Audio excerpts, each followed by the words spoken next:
Friends, कैसे हैं आप लोग। आशा करता हूँ आप लोग बहुत अच्छे होंगे। तो ये चैप्टर जो हम शुरू कर रहे हैं ये है निर्देशांक ज्यामिति यानी कोऑर्डिनेट ज्योमेट्री। इसका फर्स्ट पार्ट मैं अपलोड कर चुका हूँ और ये है इसका दूसरा पार्ट। अगर आप इस दूसरे पार्ट को देख रहे हैं तो पहला पार्ट ज़रूर देख लें। मैं उसका लिंक जो है अपने डिस्क्रिप्शन बॉक्स में दे दूँगा। तो आज का जो हमारा टॉपिक होने वाला है वो होने वाला है निर्देशांक ज्यामिति का एक हेडिंग है, यानी उसके अंदर जो हमने इसके पहले बताया था कि आपको अगर कोई भी कोऑर्डिनेट दिया हो किसी भी x, y के रूप में, तो आप उसको कैसे दिखाएंगे, यानी कैसे डिनोट करेंगे आप कि वो किस कोऑर्डिनेट का है। वहाँ तक तो बात हमारी हो गई थी। अब आगे की बात ये करते हैं कि अगर हमें कोई दो कोऑर्डिनेट दिए हुए हों तो हम उनके बीच की यानी मध्य का जो कोऑर्डिनेट है कैसे निकालेंगे। तो आइए देखते हैं। तो सबसे पहले देखिए वो करना क्या है। सिंपली आपको दो कोऑर्डिनेट दिए हुए होंगे, यानी एक दिया हुआ होगा x1 कामा y1 के रूप का दिया होगा और दूसरा दिया होगा x2 कामा y2 के रूप का। यानी आपको ऐसे ऐसे दो क्या दिए होंगे, कोऑर्डिनेट दिए हुए होंगे। यानी मान लेते हैं कि ये कोऑर्डिनेट आपका क्या है, ये कोऑर्डिनेट A है और ये कोऑर्डिनेट क्या है आपका B है। इतना तो आपको क्वेश्चन में दिया रहेगा और कहेगा क्या कि आप इन दोनों का मध्य बिंदु का क्या बताइए, कोऑर्डिनेट बताइए, यानी मिड पॉइंट। अब मान लेते हैं कि इसके बीच में कोई एक मध्य बिंदु है जिसका पॉइंट क्या है, मतलब उसका नेम क्या है, बी है, और आपको इसी का कोऑर्डिनेट बताना है। सबसे पहले मैं आपको फार्मूला बता दूं कि कैसे सॉल्व करेंगे इसको। तो मैं अभी फार्मूला ही लिखूंगा तब जाके इसका एक न्यूमेरिकल लगवाऊंगा। तो हम मान लेते हैं कि इसका जो है मध्य बिंदु का निर्देशांक क्या है, कैपिटल X कामा कैपिटल Y है। मान सकते हैं कि अगर कोई एक बिंदु A यानी कोई पॉइंट A है और दूसरा पॉइंट B है तो उन दोनों के बीच का जो है मध्य बिंदु कौन सा है, B है, जिसका कोऑर्डिनेट क्या है, X कामा Y है। अब फार्मूले के हिसाब से क्या होना चाहिए, फार्मूले के हिसाब से ये होना चाहिए कि ये जो कैपिटल X है ना, इसकी वैल्यू होनी क्या चाहिए, ये x1 और ये x2 उन दोनों के योग का आधा। यानी होगा क्या कि x1 प्लस x2/2 होना चाहिए। ये किसकी वैल्यू है, x की वैल्यू है। और ऐसे ही जब हम निकालेंगे किसकी वैल्यू, y की वैल्यू, तो y की वैल्यू क्या हो जाएगी, सेम ऐसे जैसे हमने इसमें x1 और x2 को ऐड किया है, सेम ऐसे ये क्या करेंगे, हम इसमें y1 और y2 को ऐड करेंगे तो होगा क्या हमारा y1 प्लस y2/2।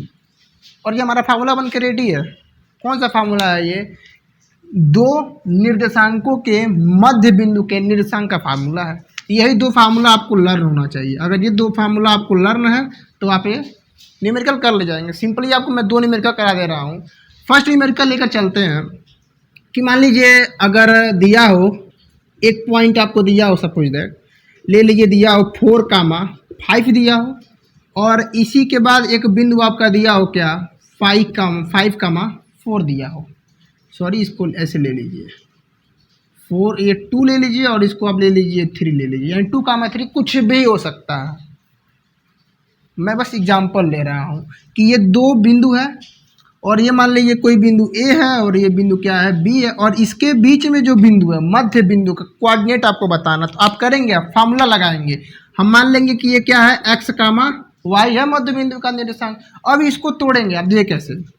अब ये जो x है ना, इसका वैल्यू क्या होगा, अभी हमने बताया x का वैल्यू क्या होता है x1 और प्लस x2/2। तो ये वाली वैल्यू क्या है, x1 है, और ये वाली वैल्यू क्या है, y1 है। ऐसे ये वाली वैल्यू क्या है, x2 है, और ये वाली वैल्यू क्या है, y2 है। इतना अगर आपको पता हो गया तो आगे बढ़िए और इस फार्मूले में पुट कर दीजिए। तो x1 का वैल्यू कितना है 4 और प्लस x2 का वैल्यू कितना है, देखिए यहाँ पर x2 का जो वैल्यू है कितना 2 है, यानी 4 और प्लस 2 बाई क्या आ जाएगा 2। तो 4 2 6/2 कितना आ जाएगा, 3 आ जाएगा। अब ऐसे ही अगर कैपिटल Y यानी इसका मान निकाला जाए तो इसका वैल्यू क्या होगा, तो देखिए फार्मूला होता है y1 प्लस y2/2। रखिए y1 का मान कितना है 5 है और प्लस y2 का मान कितना है, आप देख सकते हैं 3 है, यानी 5 प्लस 3/2 यानी कितना 8/2, और इसका आंसर आया कितना 4। यानी x कामा y का जो वैल्यू आ गया कितना, x का वैल्यू 3 आ गया और y का वैल्यू कितना आ गया 4 आ गया। यानी मध्य बिंदु का जो निर्देशांक है वो 3,4 होगा। आई बात समझ में? आगे बढ़ते हैं और इसका एक क्वेश्चन और करते हैं। देखिए मैं यही करा दे रहा हूँ। सिंपली करना क्या है, अगर मान लीजिए मैं दे दूं ऐसे कि 2,2 और ये मान लीजिए दिया हो 0,0। अगर आपको इसके मध्य, इसका जो मध्य बिंदु है उसका कोऑर्डिनेट आपको फाइंड करना है, तो देखिए आधे बच्चे तो डर गए होंगे देख के कि ये 0,0 दिया है। कुछ नहीं करना है। मान लीजिए कि ये पॉइंट ए है और ये पॉइंट क्या है, बी है। दोनों पॉइंट अगर आपको पता है तो इसके बीच में कोई पॉइंट होगा, वो उसको मान लीजिए क्या है, कैपिटल एक्स कैपिटल वाई मान लीजिए। और ये क्या है आपका x1, ये क्या है आपका y1, ये क्या है आपका x2 और ये क्या है आपका y2। अगर आपको इतना पता चला तो पता चलते ही आपको फार्मूला लगाना है, दिमाग नहीं लगाना है। फार्मूले में क्या लगाना है आपको कि जो x का वैल्यू होता है वो होता है x1 प्लस x2/2 और y का जो वैल्यू होता है y1 प्लस y2/2 होता है। सॉरी ये दिख नहीं रहा है, यानी x का वैल्यू इतना होता है। तो जैसे इसमें आप वैल्यू पुट करेंगे तो x1 कितना है 2 और प्लस x2 कितना है आपका 0, तो 2 प्लस 0/2 यानी 2/2 कितना आ गया, 1 आ गया। ऐसे ही आप क्या करेंगे, y की वैल्यू फाइंड कर देंगे और दोनों को मिला के लिख देंगे, हो जाएगा आंसर।